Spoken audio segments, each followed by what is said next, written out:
question number one. When did you take over the softball program? I took over in the spring of 1997. I took over for Coach Todd Randall, who went to the University of Hartford, and I was actually the assistant baseball coach at the time. And I was asked by a few of the softball players if I could be the head coach, and the AD agreed, and that's when I got the job.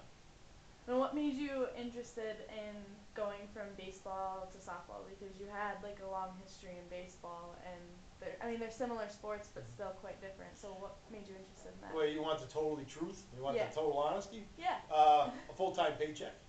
At the time when I was coaching with the baseball team, I wasn't getting paid anything. I coached 6 years with Coach Subrick here at Bonaventure and never got a dime. And was looking for a baseball job, but then the softball job came open. And I played fast pitch softball for a long period of time. Never coached women. But when the women asked me to coach, and I knew there was a full-time paycheck involved, I jumped at the opportunity. I've been here ever since. Where did you play softball at? I play here in town. I played on travel teams. We travel around the country, different states and things like that, playing fast pitch softball. And that was basically, and then I played here in town, usually on Mondays and Thursday nights. Where did you go to school? Like, what's your background in athletics? Went to Eckerd College in St. Petersburg, Florida. That was my first college, and played baseball down there. Spent 3 years there and came home only because not because of baseball, but because of school.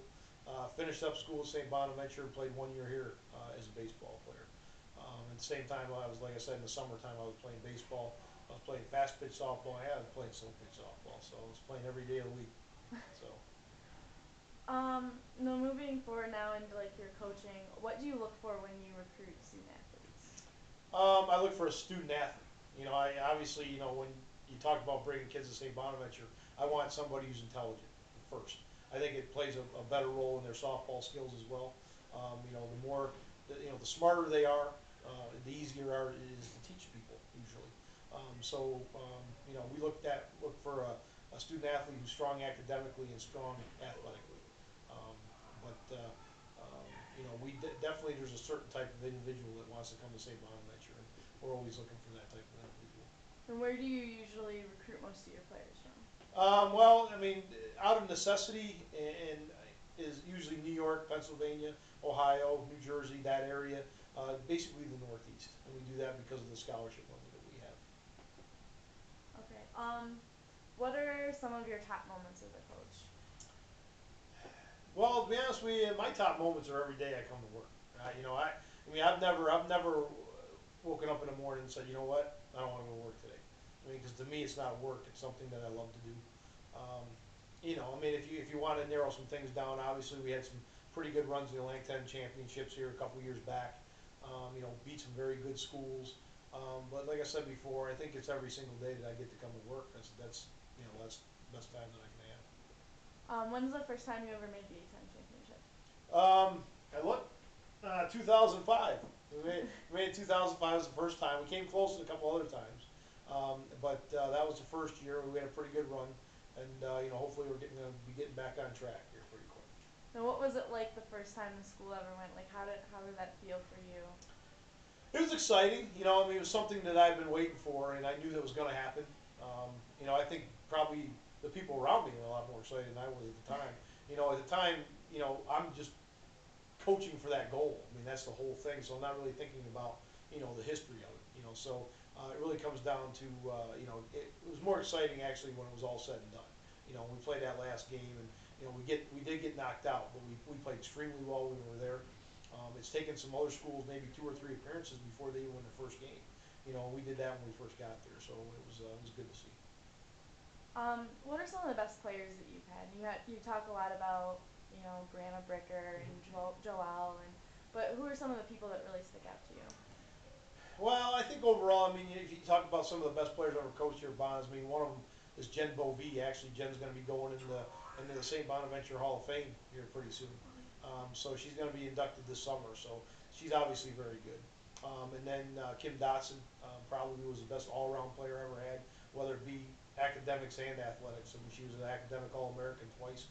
And she was student athlete of the year for softball in the Atlantic 10, and she also led the Atlantic 10 to hitting. She was very good at what she did. So, and Joel and Kristen Brunetto were very strong. And I mean, there's a long list. Lori Stone, I can keep going. You know, there's people on this team this year that could very well qualify for that. Come time, history will tell. Um, but from my standpoint, I love every single one of my players. Especially the ones who stick it out. 4 years is tough to play at this level. So you make all 4 years, you're worthy of any kind of consideration for that title. So. Now, where are some of the places that you've been, according to the softball team? Obviously, this year we were in Hawaii, but Yeah. what are some of the other places that you've gone to? For St. Bonaventure, Yeah. well, we've been all over. We went to Hawaii, been to Florida. We've been almost in every state on the East Coast, and a lot of them in the Midwest. We haven't taken any. Hawaii was the biggest trip we've ever taken. Usually we're in Florida. We're down. We've taken a big trip around Florida one year where we just kind of stopped in Orlando and Tampa and Central Florida and everywhere just to play different teams. That was kind of fun. Played some very good teams that trip. So North Carolina, South Carolina, you name it. On the East Coast we've been there. And how do you think the softball team at Bonaventure compares to those teams that you travel to and visit and you play during that spring training? Well, you can't tell initially because a lot of those teams that you're playing down south, especially the teams that are located down south, have been outside since January.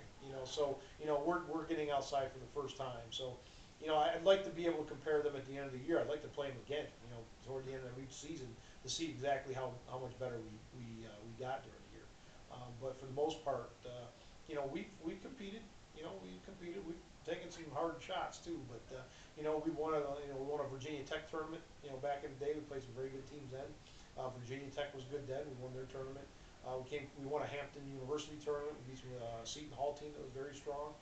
We won some tournaments in the past. So we match up pretty well. Now, do you think if Bonaventure had the facilities where maybe obviously we can't get outside because of the weather, but if we had the facility of an indoor field or something like that, that would improve the team?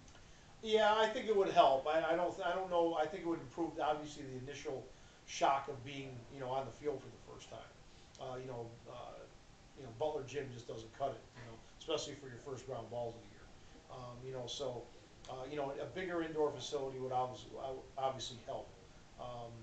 But even a turf field would help. I mean, an outdoor facility where we could get outside maybe a couple days just before we leave would help probably more than anything.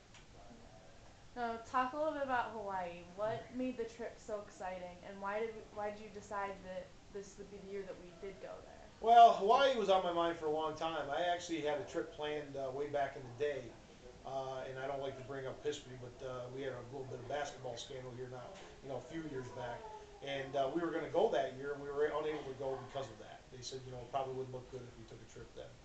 So we didn't go that year. So I told myself and I promised myself that at some point in time I would take the team to Hawaii.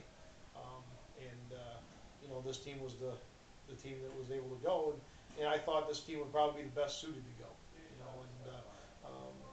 We didn't win any games, but I think it gave us good experience. A lot of distractions in Hawaii, but I really liked the trip, and I think it made us better as a program, especially for the long haul. Now, last summer you got to travel to Australia with Yeah. the USA international team. Talk a little bit about that one. Well, that one kind of come out of the blue. Joe DiPietro from Temple gave me a call looking for players to go, and I jokingly said to him, I said, "Well, you need an assistant coach," and he goes, "Well, you're going." He goes, "And you're the head coach. I'm not doing it." And I was like, "I'm not doing it. You're doing it." So we had this debate, so we decided to go. And we took 4 Bonner players. He took 3 Temple players, and he had a young lady from Auburn. We had other players from smaller schools, and had a wonderful time. It was one of the best experiences of my life, especially we played in the U.S. Olympic, or not the U.S. Olympic softball, but the Sydney Olympic softball stadium, where the U.S. team played during the Sydney, Australia Olympics.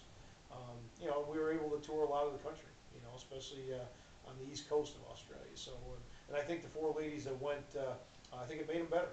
I think it made them better softball players. It gave them an understanding of, what type of stuff they have to do. It was real exciting. We're all friends to this day. We all see each other and talk to each other every now and then. So it's good to see. And you're going to take another trip this year to Holland. Yeah. What does that mean to get to go and do this sort of thing again? Well, I think they were looking for somebody who, when I got back from Australia, I guess I got pretty good reviews from our guide from Australia. They asked me to take the Holland trip, and I said, yeah, sure. And so never been over that part of the world, and I said, you know what, I'll give it a shot. So I'm excited about that too. So now getting back more towards what you do, what do you think the toughest part about coaching is, and what do you think the best part about it is? Well, I think if I can start with the best part first, I think the best part is just the reward of watching people grow up. I mean, being and not just on the softball field, but just as an overall person. You watch them come in as freshmen, and half of them don't even know which way's up. By the time they're seniors, that life experience is moved them toward their next goal in life.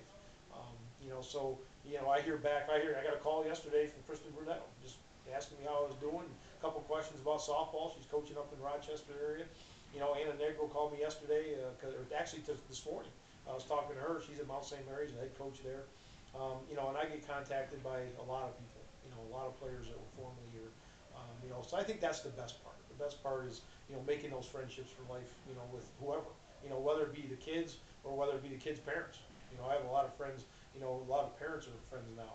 Lifetime friends. So that's the best part. And the worst part, I guess, at times you have to deal with the fact that you have to disappoint some young ladies. Whether or not it didn't work out for them, you might have to cut them. You might have to let them know that there's no place left for them on the team. Those are the toughest days. I mean, you don't never want to do that to somebody. Uh, but I know at St. Bonaventure they're going to be okay. When they leave here, if they're not playing softball, they're still going to get a great degree and they're going to move on with their lives. So I think that's the toughest part of the job. It's the part you don't never want to do. How do you think that Bonaventure compares to the other schools in the A10 as far as the softball team and not just off the field but on the field? Well, it's St. Bonaventure is a small school. I mean, LaSalle and St. Joe's and a lot of the schools, we're very small. You know, we've been successful in the past. So I mean, we can say that we can do it. I mean, every team in Bonaventure has been successful at some point in time. I mean, maybe outside of a couple, but we've all been successful at times, so we know we can do it. The challenge is that you can't. It's hard to sustain that. You have to get the right group of players. Whether it's a swim team, whether it's softball, whether it's baseball, whether it's basketball, you have to have the right group of players for St. Bonaventure because it's such a small school. And you get a lot of changeover. A lot of kids come to St. Bonaventure. I think initially, with dreams of playing. And then they decide, well, you know what, I might not be playing as much as I want to, and they kind of look around. They go, well, there's not much to do. So a lot of times they'll end up leaving. So we have some changeover there. Where maybe in the bigger cities, the kids will stick around. Um, but overall, I think St. Bonaventure matches up pretty well. I think the only thing that we need is a little bit more support. Um, I think in the scholarship area and maybe in the facility areas, just to allow us to catch up to what the rest of the Atlantic 10's been doing over the past few years. Because the conference is definitely getting better and better in every sport. And St. Bonaventure is hopefully starting to recognize that. Actually, I think they are. Okay, my last question Mm-hmm. is the season's winding down, 4 games left, chance to make the A10s. Mm-hmm. But looking into next year, what do you think about this team excites you the most and do you think is going to help you next year, especially with the group of incoming freshmen? Yeah, the unfortunate thing is we don't have a chance to make the A10s. We don't? No, Oh! we're already out. However, that being said, we still have a chance to be pretty successful record-wise. We're playing St. Joe's and Temple, who are two of the top teams in the conference. So we can make a statement right then and there and just say, listen, you know what? We might have started slow this year, but we're gonna start fast next year. So hopefully, if we finish strong, we can make that kind of a statement. So I believe this team's capable of doing that. I mean, we just beat Charlotte. That's the first time we beat Charlotte.